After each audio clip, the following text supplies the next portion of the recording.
C'est pour moi ce matin une grande responsabilité d'ouvrir la parole de Dieu. Mais c'est aussi une grande joie. Vous l'avez entendu dans les différentes louanges, puis vous le savez, nous sommes dans ce week-end de Pâques. Le week-end de Pâques, c'est la mort du Seigneur et sa résurrection. Et ce matin, je ne vais pas aborder la résurrection parce qu'on ne peut pas tout faire en même temps. Mais on va parler de cette heure particulière pour laquelle le Seigneur est venu sur la terre. Et je vous disais que c'est pour moi une grande joie. C'est vraiment une grande joie.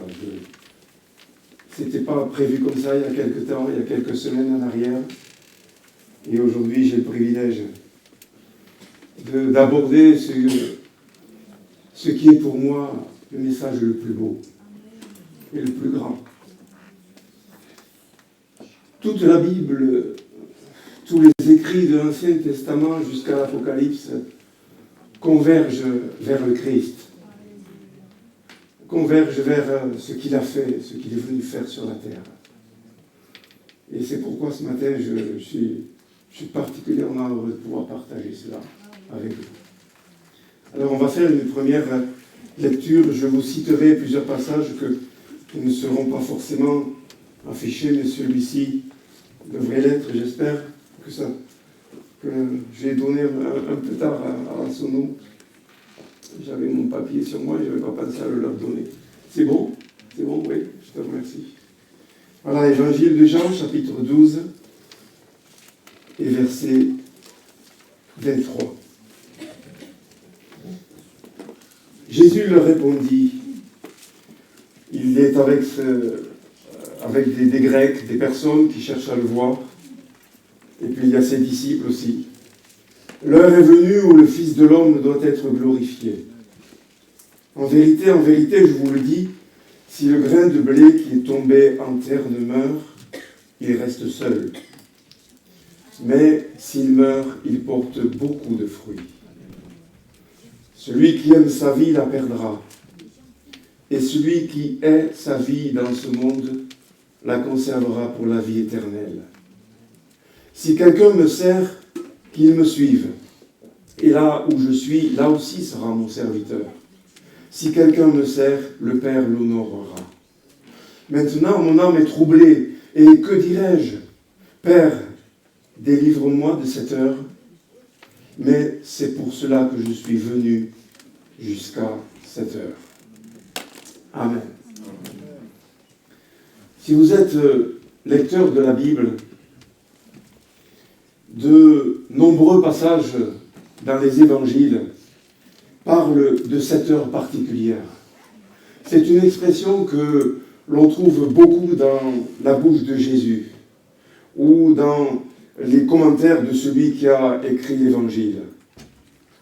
Et Jésus dit cela, c'est pour cette heure précise que je suis venu. Quelle heure? Dans le chapitre suivant, mais je vais vous le lire. Dans le chapitre suivant, le Seigneur Jésus, il est dit ceci, avant la fête de Pâques, Jésus, sachant que son heure était venue de passer de ce monde au Père. Voilà. Je pense que vous connaissez la suite, mais c'est sur cette expression que je veux m'arrêter quelque temps ce matin. Sachant que son heure était venue de passer de ce monde au Père. Et puis, un peu plus loin, toujours dans l'évangile de Jean, alors qu'il va faire cette magnifique prière que l'on connaît dans le chapitre 17, Jésus dit, Père, l'heure est venue. Et dans ma Bible, et certainement dans la vôtre aussi, il y a un point d'exclamation. Et quand on lit cet évangile de Jean et toutes ces expressions que l'on retrouve, et on les retrouve ailleurs aussi, je vous l'ai dit dans d'autres évangiles, mais on comprend que l'heure est grave. Et on comprend que pour Jésus, c'est quelque chose de douloureux, de difficile qui est devant lui. C'est une heure terrible qui l'attend. Nous sommes à la veille de Pâques. Et je voudrais souligner cela d'une manière très forte parce parce que c'est important, parce que j'ai, pour ma part, entendu tout le contraire il y a quelques années. C'était pas ici du tout, c'était dans un rassemblement. J'ai entendu un message qui disait le contraire de ce que la Bible nous dit. Et je l'ai entendu d'autres fois dans des conversations. Jésus n'a en aucun cas choisi de... Alors, excusez-moi, je suis allé trop loin. C'est pour plus tard ce que je vous ai dit là. Jésus n'a en aucun cas choisi de donner sa vie à ce moment-là, c'est-à-dire au week-end de Pâques, pour faire coïncider son acte avec la fête de Pâques qui était établie depuis plus de 1200 ans. C'est clair ce que je dis. Jésus n'a pas attendu cette heure-là pour faire coïncider le don de sa vie à la fête de Pâques qui était établie, on va y revenir tout à l'heure, depuis plus de 1200 ans. Parce qu'en fait, c'est le contraire. C'est la fête de Pâques qui a annoncé à l'avance cet événement décidé par le Créateur lui-même. Et ça, c'est la Bible qui me le dit. Dans le livre des Actes, au chapitre 2 et au verset 22, voilà ce que nous trouvons. C'est le discours de Pierre. Homme israélite, écoutez ces paroles. Jésus de Nazareth, cet homme à qui Dieu a rendu témoignage devant vous, par les miracles, les prodiges et les signes qu'il a opérés par lui, au milieu de vous, comme vous le savez vous-même. Cet homme, livré selon le dessein arrêté et selon la prescience de Dieu, vous l'avez crucifié, vous l'avez fait mourir par la main des impies. Jésus est mort. Cette heure est arrêtée par Dieu lui-même depuis des siècles. Alors, ne me demandez pas l'explication parce que je ne la connais pas. Pourquoi depuis si longtemps Dieu avait déjà prévu cela et pourquoi encore aujourd'hui Satan fait tant de ravages dans le monde et dans le cœur des hommes, des humains. Ne me demandez pas pourquoi, parce que ce temps ne m'appartient pas, nous n'avons pas l'explication. Ça appartient à Dieu. Mais cette heure-là, cette heure si grave, avait été arrêtée par Dieu. Et ce que je trouve extraordinaire, c'est que dans cet univers divin où le temps n'existe pas, parce que Dieu est éternel, parce que le temps est infini, dans cet univers si grand, infini, Dieu a fixé une heure précise. Vous voyez, derrière nous, il y a un rideau tout noir. Et moi, j'ai aimé ce moment de la fête de Noël, où il y avait tout un tas d'étoiles qui brillaient, qui étaient accrochées. Et ce rideau, il me faisait penser, on peut imaginer, il me fait penser à l'infini. Vous voyez, vers là-bas, c'est l'infini. Et de l'autre côté, c'est l'infini. Et au milieu, je ne sais pas si c'est au milieu, mais il y a la croix. Dans l'infini de l'univers que Dieu a créé, dans l'infini de notre Dieu dans lequel nous croyons, il y a un jour précis, une heure précise que Dieu a fixée pour nous, les humains. Alléluia. Et la parole de Dieu nous dit par la bouche de Pierre que devant le Seigneur, un jour, c'est comme 1000 ans. Et 1000 ans, c'est comme un jour. Et puis, dans ce magnifique psaume de Moïse qui parle de la brièveté, mais aussi de la fragilité de la vie, le psaume 90, si vous voulez le noter, c'est un psaume magnifique. Il est dit ceci, Moïse dit, « Car 1000 ans sont à tes yeux comme le jour d'hier, quand il n'est plus, et comme une veille de la nuit. » Voilà, dans cet infini, Dieu a fixé une heure. Et quelle heure! Et je vous le disais tout à l'heure, les évangiles sont jalonnés de ces expressions, de cette expression. Et déjà, dans le début de l'évangile de Jean, alors que Jésus se trouve invité aux noces de Cana, je pense que pour la plupart d'entre vous, vous connaissez cela, ce texte, il va manquer de vin. Et la mère de Jésus va venir le trouver et lui expliquer le problème. Et la réponse de Jésus peut sembler très dure. C'est quand même sa maman. C'est elle qui l'a mis au monde. Et Jésus va répondre ceci: Femme, qu'y a-t-il entre moi et toi? Mon heure n'est pas encore venue. Je suis pour ma part convaincu que Marie n'a pas compris ce que lui disait Jésus. Mais en d'autres termes, Jésus était en train de lui dire qu'il n'était pas venu sur la terre pour régler des problèmes purement matériels. Ce n'était pas ça le but de sa vie. On l'a lu dans l'introduction, c'est pour cette heure-là que je suis venu. Cette heure si grave. Mais lorsque Marie, sa maman, le sollicite, Jésus lui répond: mais mon heure n'est pas encore venue, je ne suis pas venu pour cela. Et cependant, comme vous le savez aussi, dans sa grâce et dans son amour, Jésus a répondu au problème. Et il l'a solutionné. Alors je voudrais m'arrêter avec vous dans l'évangile de Luc, au chapitre 22, et c'est là que j'étais en avance tout à l'heure, dans ce que je vous ai dit. Évangile de Luc, chapitre 22 et verset 53. Nous sommes à l'arrestation de Jésus. Et Jésus va dire à ceux qui sont venus le chercher de nuit avec des bâtons: j'étais tous les jours avec vous dans le temple, et vous n'avez pas mis la main sur moi.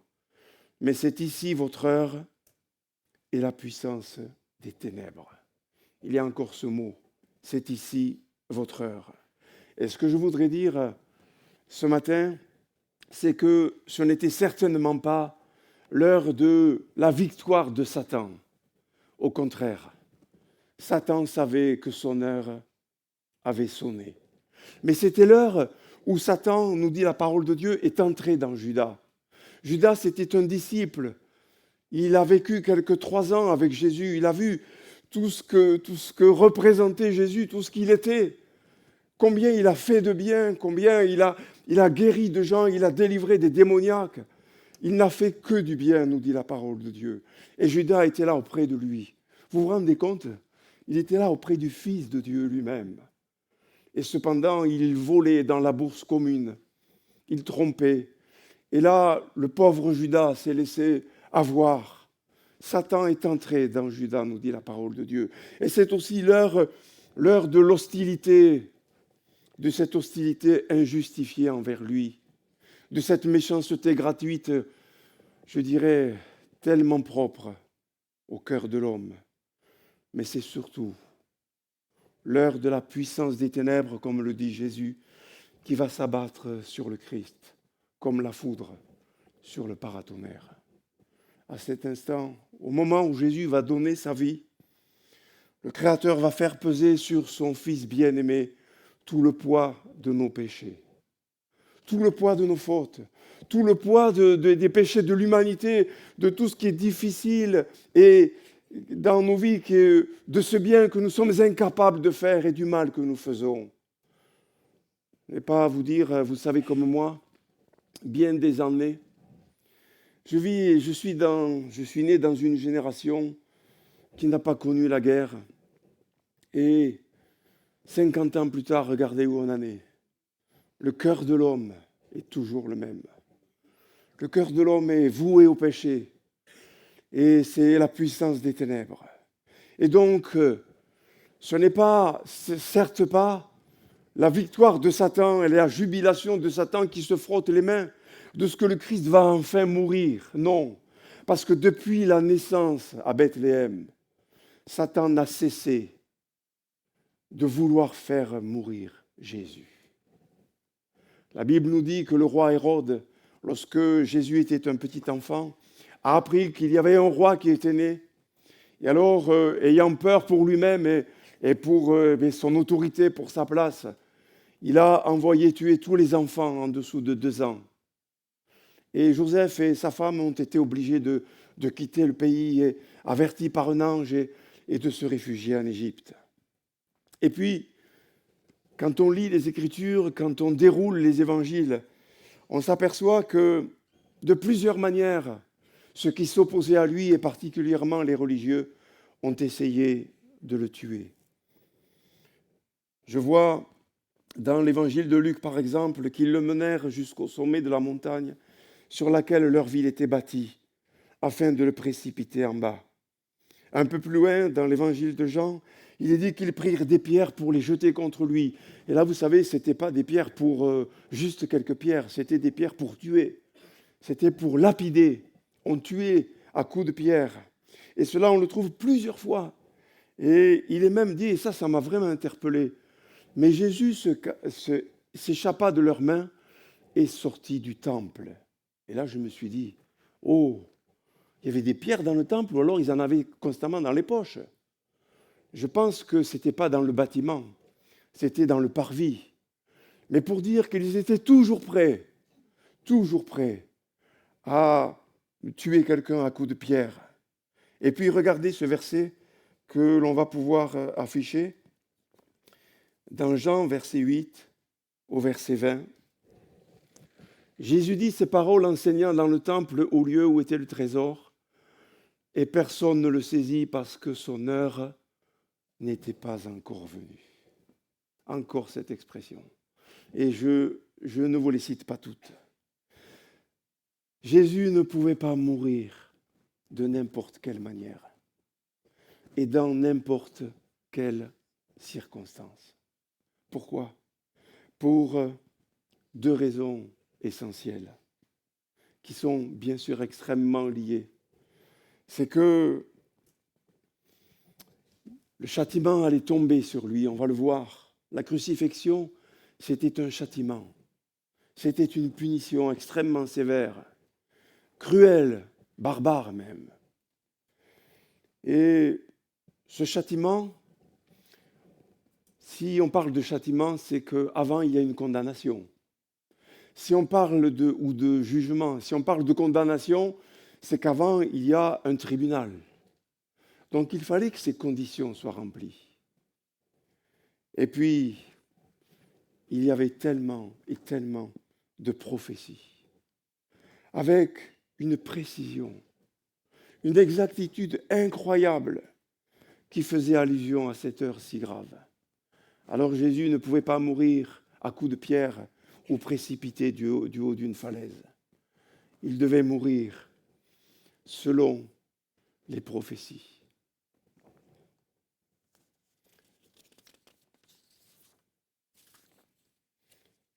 Dans l'évangile de Luc, au chapitre 22, on voit donc que le processus que je viens de décrire est là. Quand le jour fut venu, le collège des anciens du peuple, les principaux sacrificateurs et les scribes s'assemblèrent et firent amener Jésus dans leur Sanhédrin. Le Sanhédrin, c'était ce tribunal des Juifs qui était composé, comme on le voit, des anciens du peuple, des familles, les chefs des familles, les sacrificateurs, les scribes, il y avait les sadducéens, les pharisiens, des huissiers. Ils étaient en tout 70, plus le souverain sacrificateur. Et donc, ces gens-là se sont réunis et ils ont essayé de produire des faux témoins, de trouver des raisons pour condamner Jésus, et ils y sont arrivés. Et la Bible nous dit dans l'évangile de Jean, chapitre 19, « Et selon notre loi, il doit mourir. » Voilà, selon notre loi. Il y avait une loi en vigueur, et selon cette loi, Jésus devait mourir, et ils le condamnèrent tous comme méritant la mort. Alors, il y a eu cette condamnation et il y a eu le châtiment. Et vous savez, le châtiment, la crucifixion, on va le voir peut-être, je vais y revenir, c'était un supplice romain. J'ai regardé un peu, j'ai fait des recherches, j'ai regardé, je l'ai déjà fait dans le temps. C'était quelque chose qui avait été pratiqué dans d'autres civilisations, de manière un peu différente, selon les civilisations. Mais en tout cas, ce n'était pas quelque chose qui était connu dans la nation hébraïque. Le crucifiement ou la crucifixion n'existait pas. Et ça, c'est important, parce qu'on va le voir au travers des prophéties. Donc, on va ensemble remonter le temps avec les prophéties. En 550 avant Jésus-Christ, voilà ce que nous allons lire dans le prophète Zacharie, au chapitre 11.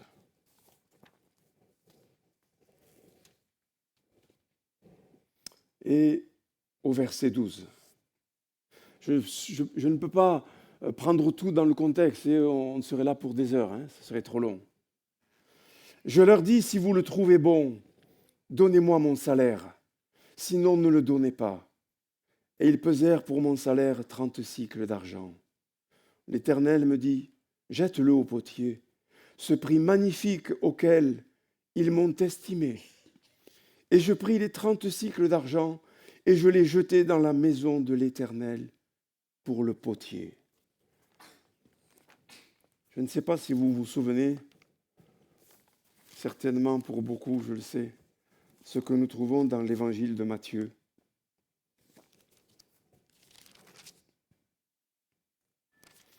Je crois que c'est le chapitre 27, au verset 5. Judas jeta les pièces d'argent dans le temple, se retira et alla se pendre. Les principaux sacrificateurs les ramassèrent et dirent, « Il n'est pas permis de les mettre dans le trésor sacré, puisque c'est le prix du sang. » Et après en avoir délibéré, ils achetèrent avec cet argent le champ du potier pour la sépulture des étrangers. Et ce n'est pas écrit non pas juste là dans ce passage, mais c'était juste avant, je ne l'ai pas lu, c'était 30 pièces d'argent. 550 avant Jésus-Christ. On va remonter un peu plus loin. En 750 avant Jésus-Christ. Je crois que pour la plupart, nous connaissons ce magnifique chapitre 53 d'Ésaïe, où il est dit que nous l'avons considéré comme frappé de Dieu et humilié. Mais il était blessé pour nos péchés, brisé pour nos iniquités. Le châtiment qui nous donne la paix est tombé sur lui. Nous connaissons ces passages. Et au chapitre 50 d'Ésaïe, j'aimerais lire quelque chose avec vous. Quelque chose que nous connaissons peut-être moins.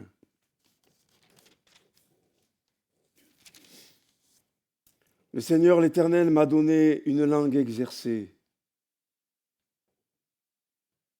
Oui, j'ai mis à partir du verset 4. Et là, oui, c'est bien, c'est le verset 5. C'est moi qui me trompe. Seigneur l'Éternel m'a ouvert l'oreille et je n'ai point résisté. Je ne me suis point retiré en arrière. J'ai livré mon dos à ceux qui me frappaient et mes joues à ceux qui m'arrachaient la barbe. Je n'ai pas dérobé mon visage aux ignominies et aux crachats. Quelle précision! Quand on sait qu'il est dit plusieurs fois dans les évangiles que le Seigneur a reçu des coups de poing, des soufflets, on lui crachait au visage, on a frappé sur sa tête avec un roseau, on se moquait de lui. On lui disait, si tu es le Fils de Dieu, dis-nous qui t'a frappé. Et puis, on peut aller encore un peu plus loin. Cette fois, c'est 1000 ans avant Jésus-Christ, au temps du roi David, dans le psaume 22, au verset 1er. Mon Dieu, pourquoi m'as-tu abandonné? Jusqu'aux paroles. Alors vous allez me dire, quelqu'un pourrait me dire, mais Jésus connaissait. Bien sûr que Jésus connaissait les paroles. Mais c'était des paroles prophétiques. Et tout le monde ne les connaissait pas, les paroles. Je peux vous l'affirmer et on va le voir. Toujours dans ce même psaume, au verset 9, voilà ce que dit David, « Recommande-toi à l'Éternel. L'Éternel le sauvera, il le délivrera puisqu'il l'aime. » C'est à peu de choses près ce que l'on trouve dans les évangiles. L'Éternel viendra le délivrer puisqu'il l'aime.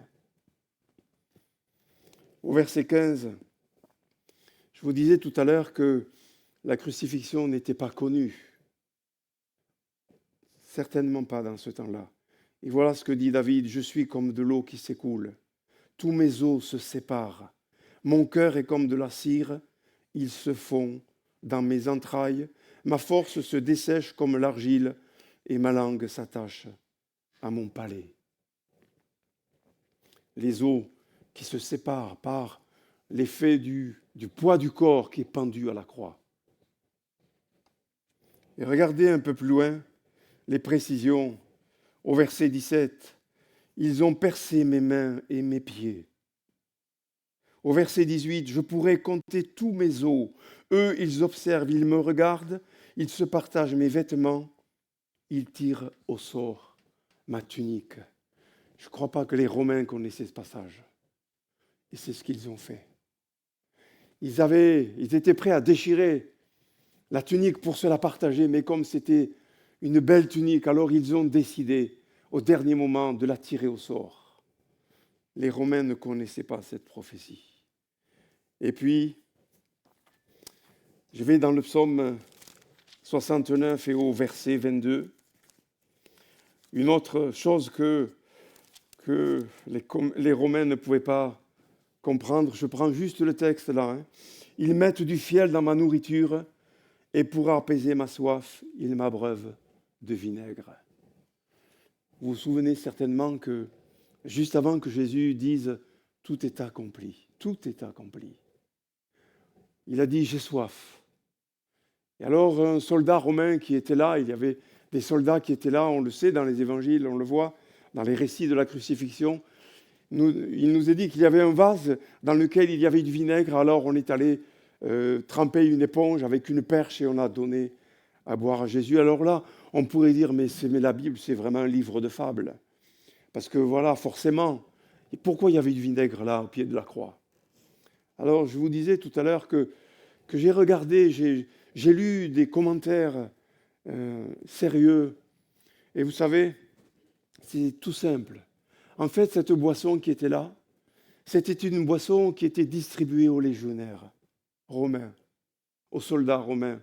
C'était de l'eau vinaigrée, que l'on appelait la posca, un nom latin, certainement. Alors, j'espère que ça me paraît tout simple à prononcer, donc je le prononce comme ça, comme je l'ai vu, la posca. Voilà pourquoi il y avait du vinaigre là, ou de l'eau vinaigrée à côté de la croix. Les prophéties. Jésus devait mourir de cette manière, dans cette heure si difficile. Et si vous regardez le récit de la crucifixion dans l'évangile de Jean, vous allez voir maintes fois, Jean qui va dire « afin que l'écriture soit accomplie ». Alléluia. Afin que l'écriture soit accomplie. Alors, je voudrais remonter encore un peu plus loin. Et cette fois, à l'institution de la Pâque. Je vais essayer de ne pas trop m'attarder. Mais c'est quand même important de parler de l'origine de la Pâque.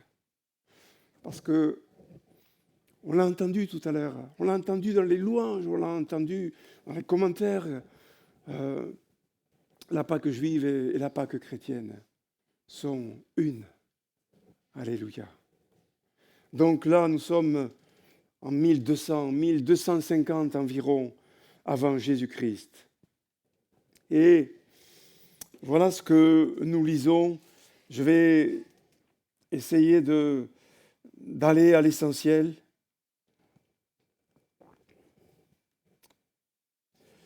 Alors, j'ai plusieurs références au chapitre 12 du livre de l'Exode.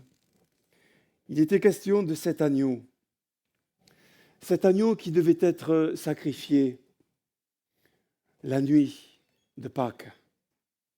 Et voilà je trouve pas le mot. Comment on dit? C'est pas grave, je vais vous le lire. Voilà ce qui est écrit. On ne la mangera, c'est-à-dire la chair de l'agneau, on ne la mangera que dans la maison. Vous n'emporterez point de chair hors de la maison et vous ne briserez aucun os. Quand je vous disais tout à l'heure que déjà cette Pâque avait été instituée et que plus de 1200 ans avant, elle préfigurait ce qui allait se passer. C'est ce qui s'est passé le jour de la crucifixion. Je vous disais que cette condamnation, ce châtiment était quelque chose de vraiment barbare. Les Romains, en principe, crucifiaient les gens le long des routes. Par certains moments, l'histoire dit par milliers. Et on laissait les corps plusieurs jours jusqu'à la putréfaction pour que ceux qui avaient envie de faire n'importe quoi, quand ils passaient le long des routes, ils réfléchissent à deux fois. Les Romains étaient des gens très cruels. Et ce qui s'est passé ce jour-là, la Bible nous dit, quand Jésus a dit « tout est accompli », il a rendu l'esprit. Et le soir, alors que ce qu'il y avait de particulier, c'est que là, il y avait non seulement les Romains, mais ils étaient au milieu du peuple juif. Et il y avait cette loi juive qui était là. On a parlé du Sanhédrin tout à l'heure. Il y avait cette foi juive qui était là aussi, qui avait son importance et que les Romains, dans certains domaines, respectaient. Alors un homme, Joseph d'Arimathée, est allé demander de pouvoir sortir Jésus de la croix parce que on ne voulait pas laisser le corps de Jésus sur la croix le jour du sabbat. Ça, c'était important. Mais avant cela, les Romains ont pris des barres de fer et ont rompu les jambes des crucifiés. Et ils ne l'ont pas fait pour Jésus, parce que Jésus était déjà mort. Et pourquoi faisait-il cela? Il faisait cela en fait pour accélérer la mort, pour abréger la souffrance, mais pas l'amoindrir, parce que c'était le contraire. En fait, le crucifié, il alternait entre le fait de se tenir, de résister sur ses jambes pour pouvoir respirer. Mais comme il était soit avec des clous dans les mains, soit avec des cordes, il ne tenait pas longtemps sur ses jambes. Donc quand les jambes lâchaient, c'était le diaphragme qui était oppressé et le crucifié mourait par asphyxie en fait. Et donc pendant tout ce temps de ce terrible châtiment, il alternait de cette manière. Pour respirer, il forçait sur ses jambes. Et puis quand ses jambes lâchaient, alors il s'étouffait. Et les Romains, au bout d'un moment, eh bien, rompaient les jambes avec des barres de fer pour que le supplice s'arrête. Et donc, cela ne s'est pas trouvé pour Jésus. Pourquoi? Moi, je me dis que, vous savez, la souffrance, il l'a subie jusqu'au bout. Il est monté sur la croix avant d'avoir été battu de verge. J'ai oublié de le signaler tout à l'heure, mais c'était dans les prophéties, quand on l'a lu, quand il a dit « j'ai livré mon dos ». Il était battu de verge. Et battu de verge, c'était 40 coups moins 1, parce qu'on estimait qu'à 40, c'était terminé. Alors, je crois que le Seigneur a subi la souffrance, mais la prophétie était respectée, tout était accompli. Aucun de ses os n'a été brisé. La parole de Dieu est extraordinaire. Je ne cherche pas ce matin à convaincre qui que ce soit. Je crois que la parole de Dieu est puissante pour nous convaincre. Quelle était donc, et je termine avec cela, la signification de cette Pâque?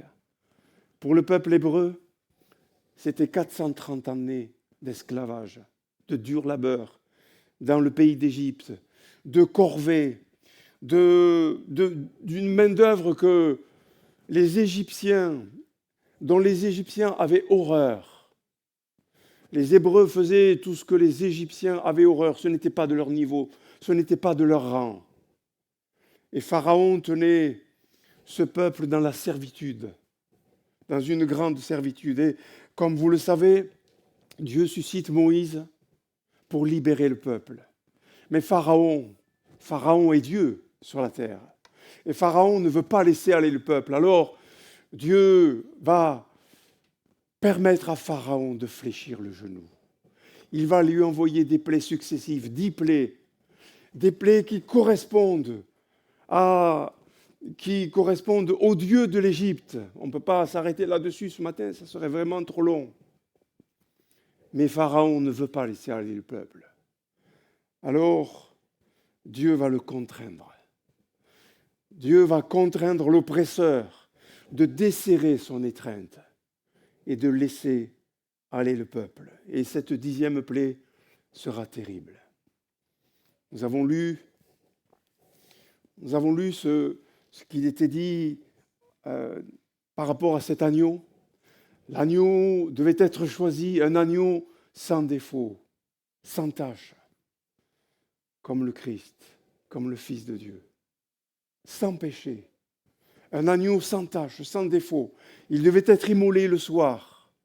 Et on devait prendre de son sang et le mettre sur les poteaux de la porte et sur le linteau de la porte de la maison. Et voilà ce que dit l'Éternel à son peuple. Je vous le lis. Cette nuit-là, je passerai dans le pays d'Égypte. Je crois que je me suis trompé. C'est pas grave, hein? Cette nuit-là, je passerai dans le pays d'Égypte et je frapperai tous les premiers-nés. Depuis le premier-né de Pharaon jusqu'au premier-né de tous les animaux, tout le pays d'Égypte, mais j'épargnerai mon peuple. Et cette nuit-là, Pharaon qui se prend pour Dieu est à genoux. Le peuple est à genoux, le peuple d'Égypte qui oppresse.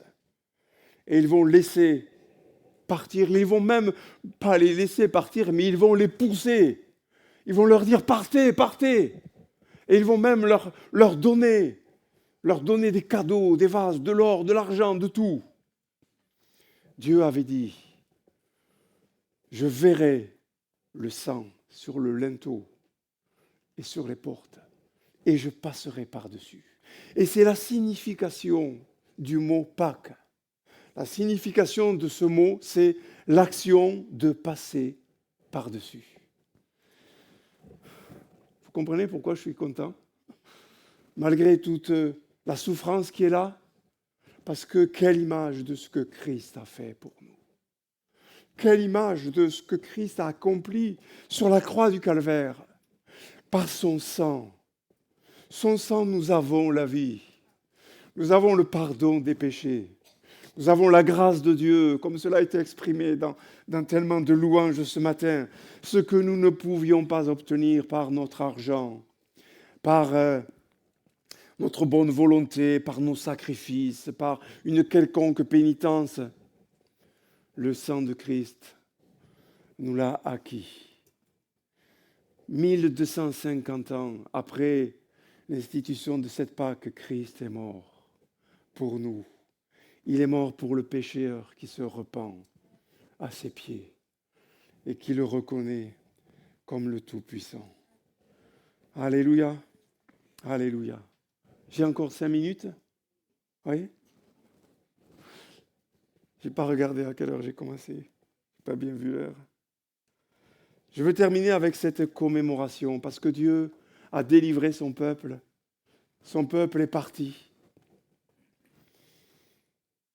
Et l'Éternel a demandé à son peuple de commémorer à perpétuité cette fête. Et c'est certainement pour cela que la fête de Pâques existe encore aujourd'hui.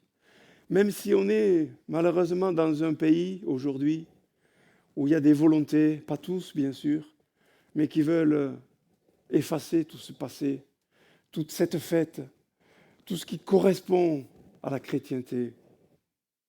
Et cette fête de Pâques, elle devait être célébrée d'une manière particulière.